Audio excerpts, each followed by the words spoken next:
2025년 2월 15일 토요일 돈다방 미쓰리 시작하겠습니다. 오늘 돈다방 미쓰리는 2월 14일 금요일 뉴욕 증시 마감 현황을 가볍게 점검해 볼 거고요. 3월 4일부터 시작되는 대체 거래소 넥스트 트레이드에 대한 이야기를 본격적으로 좀 이야기를 해볼까 합니다. 추가적인 내용이 있어가지고 전해드려야 될 것 같고요. 자, 우선 뉴욕 증시 마감 현황 먼저 보도록 하겠습니다. 2월 14일 금요일 뉴욕 증시 3대 지수가 혼조세로 마감을 했습니다. 다우지수는 0.37% 하락, S&P 500은 0.01% 하락, 나스닥은 0.41% 상승. 자, 미국 트럼프 행정부의 관세 정책 및 경제 역량을 둘러싼 불확실성이 지속되면서 뉴욕 증시가 혼조세로 마감했다. 그래도 3대 지수가 큰 폭으로 하락했느니 약보합으로 끝났느니 라기보다는 그래도 나스닥은 상승 흐름을 지켜주면서 다행스럽게도 혼조세로 마무리했다라고 얘기할 수 있죠. 자, 지금 주식시장은요, 호재가 없는 상태에서 악재를 잘 버티면서 변곡점을 찾아가고 있다. 이게 지금 시황입니다. 개별 종목들의 세력들이 단순히 지수가 빠진다고 올라가고 지수가 올라간다고 같이 올라가거나 빠지고 그런 게 아니라 걔네들이 판을 본단 말이에요. 미쓰리처럼. 지금은 아직까지 판이 어떻게 펼쳐질지 모르는 간 보는 장이니까 세력들도 간을 보고 있습니다. 다시 반복해 보면 작년만 하더라도 굉장히 2024년 한 해가 깔끔하게 보였는데 어느 정도로 깔끔했냐면요. 작년 7월 달에 코스피가 2896포인트까지 올라가는 기염을 토할 때도 미쓰리는 여전히 하방을 열어놨습니다라고 얘기하지 않았습니까? 그죠? 아니, 미쓰리 2896포인트라고 2900이라고 애널리스트들은 3150 간다고 그랬는데 너는 왜 계속 하방을 열어놓는다 그러니 그만큼 2024년도 시황은요. 아예 연초부터 그냥 깔끔하게 보여줬습니다. 그런데 올해는 조금 올해 방향성을 찾아가는 데 있어서 시간이 좀 걸린다.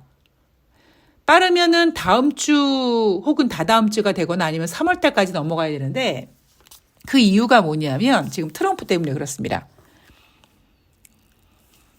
금리 인하 기대감은 후퇴되고 있고 시장은 무시하지만 인플레이션 우려가 존재하고 힘을 키우고 있습니다. 트럼프는 자기가 취임하기 전에 질렀던 어떤 강도보다는 조금 여유 있게 시간을 벌고 협상의 여지를 만들어 놓으면서 지금 계속 시간을 질질질 끌고 있어요. 이런 상황 속에서 지금 주식시장은 호재가 없는 상태에서 트럼프의 악재, 인플레이션이라는 이슈를 무시하면서 잘 버티고 있는 겁니다. 제가 어제 방송에서 여러분들을 겁을 주기 위함이 아니다라는 이야기를 해드리면서 지금 분위기는 2023년도와 비슷하다. 요맘때와 2023년도 요맘때도 그때는 이제 그 금리 인상하려고 꿈틀꿈틀 했었거든요. 근데 금리 인상이라는 부담에도 무릅쓰고 그때 주식시장은 그래도 인플레이션은 잡아야 돼 라는 의지를 가지고 잘 버티다가 3월 달에 실리콘밸리 뱅크 사태가 터집니다.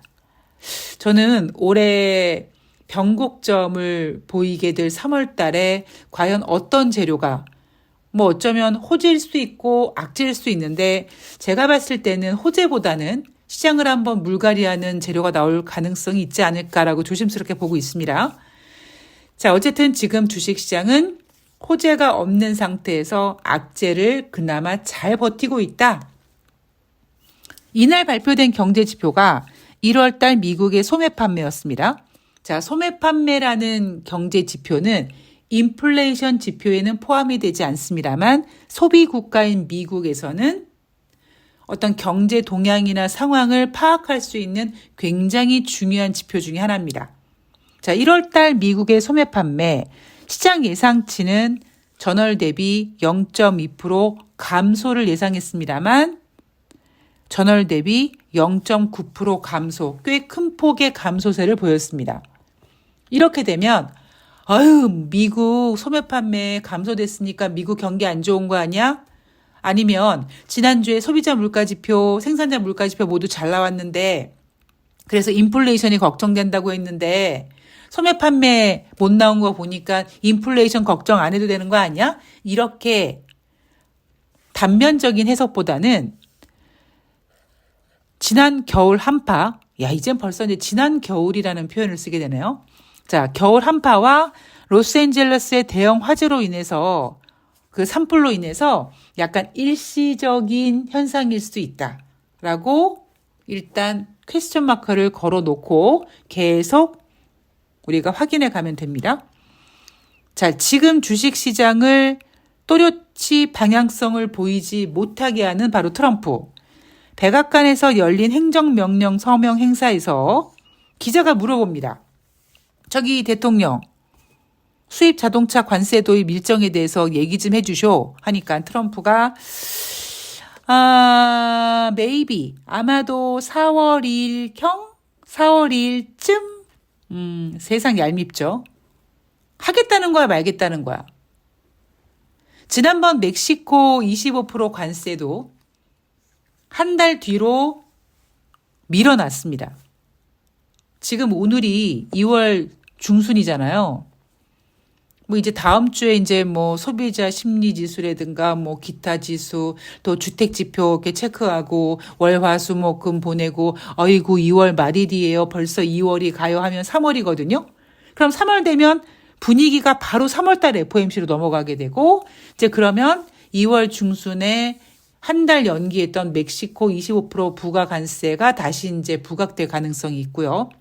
트럼프는 지금 계속 시간 끌기를 하면서 할 거야 무슨 소리야. 나 미국을 위해서 관세 내릴 거야라고 하면서도 스타트를 딱딱딱 하는 게 아니라 뭔가 시간을 두고 여유롭게 하죠. 이런 부분이 1기 때랑은 좀 다른 부분인 것 같습니다. 1기 때는 임기 시작하자마자 막 질렀거든요. 물론 이번에도 그런 면이 없지 않아 있습니다만 최소한 관세 전쟁을 두고서는 지금 트럼프는 계속 간보기를 하고 있고요. 이런 트럼프의 간보기에 주식시장은 트럼프의 눈치만 보고 있는 거죠. 과연 트럼프가 어떤 계획으로 어떻게 전개될지 모르겠습니다만 지금 뉴욕 증시는 트럼프가 임기 시작하자마자 엄청나게 세게 막 관세 지르고 난리를 칠 것 같았는데 뭔가 힘이 빠졌나? 눈치를 보나? 탄핵될까 봐 걱정되나? 무슨 생각이지? 하면서 트럼프가 막 지르지 않고 시간을 두고 협상 가능성을 열어놓고 뭔가 이런 부분에 있어서 좀 다행이네. 1월 달 초에 트럼프가 1월 20일 취임하자마자 지랄 발광할 줄 알았는데 안 그러네, 괜찮네, 좀 약해졌네 이런 거에 대한 안도감으로 지금 그나마 주식시장이 잘 버티고 있는 겁니다. 자, 그러나 주식이나 인생이나 이렇게 쭉 계속 옆으로만 가는 게 없습니다. 어느 순간 변곡점을 분명히 찾을 거고요. 이 변곡점이 한 3월 초 혹은 2월 말부터 이제 시작이 되면 3월 4일부터 시작되는 대체거래소 넥스트 트레이드 오픈과 맞물려서 주식시장이 굉장히 재미있게 돌아갈 것 같습니다. 올해 저는 굉장히 기대를 많이 합니다. 저는 매매 자체를 즐기는 사람이기 때문에 매매가 일단 재밌을 것 같고요. 매매가 된다는 얘기는 그만큼 시장의 변동성이 크다는 얘기인데 제가 이번 주 계속 말씀드리죠. 2025년도는 작년보다 변동성이 더 클 것이다. 작년 같은 경우에는 미쓰리가 코스피 2,400, 장중에 2,400 깰 수 있고, 뭐 올라갈 수 있는데 2,800 어림도 없고 그렇게 했다면 올해는 더 코스피 밴드를 넓게 둬야 되고 더 변동성이 커질 것이다. 그 변동성이 커진다라는 것이 이런 변동성으로 올해 주식시장이 그려진다라는 것이 딱 결정이 나면 세력들이 이제 움직이기 시작할 겁니다. 자, 거기에 맞물려서 세력들의 놀이터가 될 수 있을 것 같은 넥스트 트레이드에 대한 이야기를 지금부터 좀 해보도록 하겠습니다. 자, 3월 4일부터 시작이 되죠. 지난번에 대체거래소에 대한 이야기를 이제 미쓰리 시각으로 전해드렸습니다. 일단 종목이 한정이 되었기 때문에 한정된 종목의 투자자들도 이 시스템이 뭐지? 한번 참여해서 한번 맛보기로 해볼까? 이런 거래가 좀 많아질 것 같고요. 그리고 오직 거래만 하는 거래소다 보니까 뭐 공시를 가지고 장난을 친다든가 이렇게 될 가능성도 배제할 수가 없습니다. 그래서 제가 세력들이 장난치기 딱 좋은 장이라고 말씀을 드렸는데, 자, 추가적인 내용을 좀 보면은요. 여러분들도 아시는 분이 계시겠지만 일단 3월 4일부터 시작이 됩니다. 한국 거래소와 넥스트 트레이드 두 개의 거래소를 통해서 매매를 하게 되는데, 저 같은 경우에는 장 마감에는 이제 당연히 넥스트 트레이드를 통해서 8시까지 매매를 하게 될 거고, 지금 이벤트 참여하시는 분들과 함께. 근데 이제 장중에는 이게 한국 거래소와 대체 거래소의 그 가격 차이 때문에 요건 제가 좀 집중을 해서 혼란스럽지 않도록 좀 해야 될 것 같습니다. 일단 제가 대체 거래소 넥스트 트레이드에 좀 적응이 돼야겠죠. 자, 일단 넥스트 트레이드는요. 코스피, 코스닥 합쳐서 한 2,600개 정도 종목이 있는데, 넥스트 트레이드는 일단 2,600개가 상장되는 게 아니라 최대 800개. 근데 이 800개 종목이 3월 4일부터 짜잔 하고 하는 게 아니라 1단계, 2단계, 3단계로 나눠져서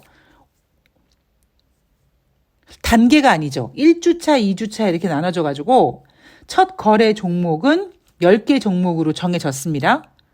거래소에서 5종목, 코스닥에서 5종목, 그리고 2단계로는 100종목, 그 다음에 3, 4단계로는 800개 종목이 이렇게 추가될 예정이에요. 이건 단계별로 그렇게 추가될 예정이고요.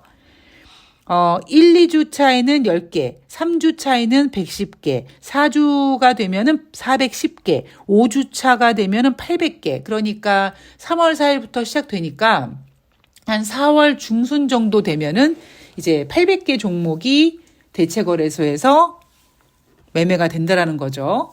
어느 정도 이제 주식시장이 변곡점을 잡고 미쓰리도 이제 몸을 풀고 그러면 4월 중순부터 아니면 3월 초부터는 굉장히 재미있는 매매가 예상되고 있습니다.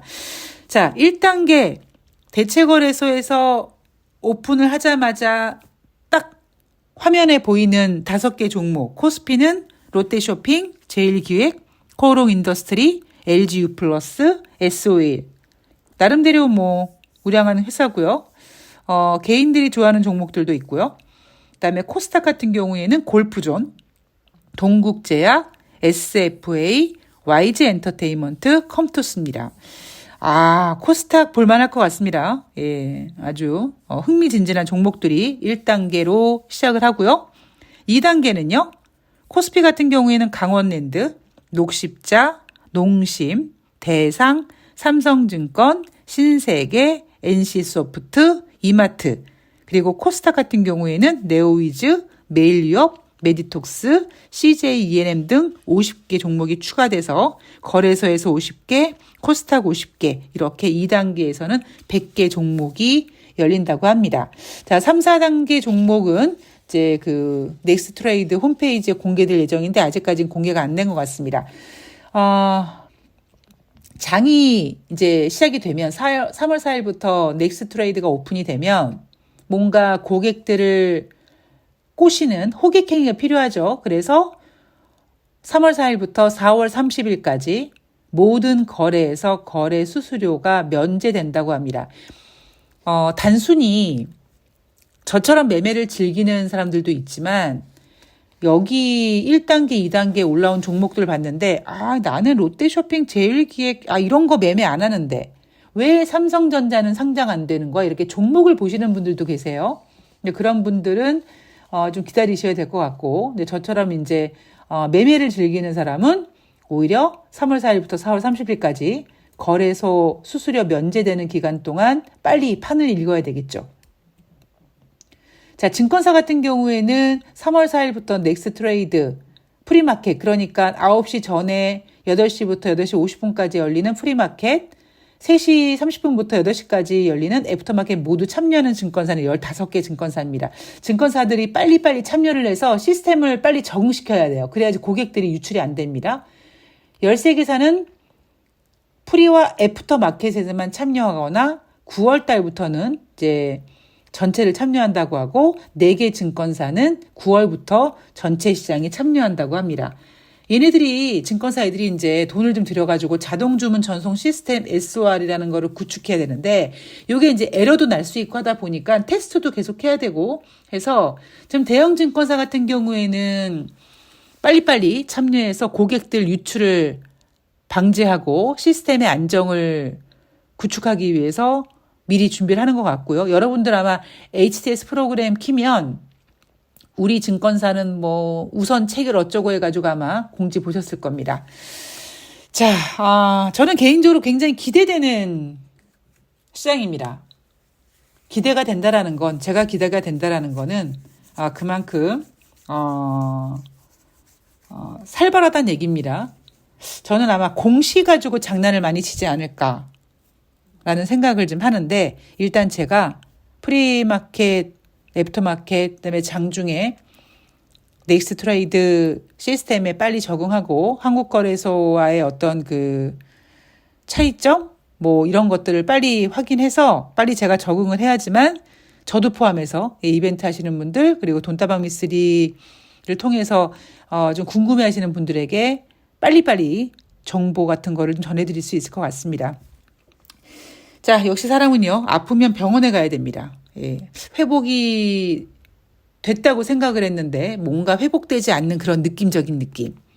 그래도 주사 맞고 어제 제가 병원 가서 피 뽑고 이제 그 염증 수치를 검사하기 위해서 피를 뽑았는데 염증 수치에 문제만 없다면 이제 괜찮아질 것 같습니다. 다음 주부터 위민해야 될 것 같고요. 다음 주가 변곡점이 될지 다다음 주가 변곡점이 될지 아니면 3월 초가 될지 아직은 조금 눈치 보는 과정입니다. 그리고 이 모든 원인의 그 인물은 바로 트럼프 때문에 그런 거고요. 자, 지금 주식시장이 지루하다 아니면 올라간다 아니면 떨어지면 어떻게 하나 흥분하실 필요가 없습니다. 지금은 그냥 2025년 판을 봐야 되는 장이구나. 얘네들이 지금 변곡점을 찾기 위해서 방향성을 찾는구나 정도로 면밀하게 시장을 보시면서 느긋하게 기다려주시면 언젠가는 타이밍이 오니까 다가오는 기회를 기다리시면서 즐거운 주말을 보내시기 바랍니다. 자, 저는 오늘 방송은 여기서 마치고요. 저는 내일 2월 17일부터 2월 21일까지 2월 21일은 미국의 옵션 만기일입니다. 제가 우리나라 기관들이 매수하는 거 기대하지 마십시오라고 말씀드렸죠. 2월 13일 대한민국 주식시장이 되게 많이 올랐는데 옵션 만기일 영향이 있었고요. 2월 21일 금요일은 매월 세 번째 주 금요일 미국의 옵션 만기일입니다. 옵션 만기일을 포함해서 우리가 체크해야 될 경제 지표들 이런 것들 꼼꼼히 챙겨서 다음 주는 과연 변곡점을 찾을 수 있을지 방향성을 찾을 수 있을지에 대한 고민을 한번 해보는 시간을 준비해 보도록 하겠습니다. 자, 날씨도 많이 풀렸고요. 저도 이제 컨디션 많이 회복했고 여러분들도 이제 봄 냄새가 솔솔 콧구멍 속으로 들어오는 이 환절기 때 감기 조심하시면서 저는 내일 방송에서 뵙도록 하겠습니다. 댓글도 좀 많이 달아주시고요. 그다음에 좋아요도 좀 눌러주시고 해주시기 바랍니다. 얼마 전에 제가 올린 그 영상이 조회 건수가 2,000개가 넘는 게 1개인가 2개가 있었어요. 저도 깜짝 놀랐습니다. 어째서 그렇게 되는지 굉장히 궁금한데, 빨리 저도, 좋은 이 좋은 내용을 많은 개인 투자자분들이, 만나실 수 있도록 좀 프로그램을 활성화할 수 있는 고민을 열심히 해보도록 하겠습니다. 자, 즐거운 주말 보내시고요. 저는 2월 16일 일요일 날 뵙도록 하겠습니다. 고맙습니다.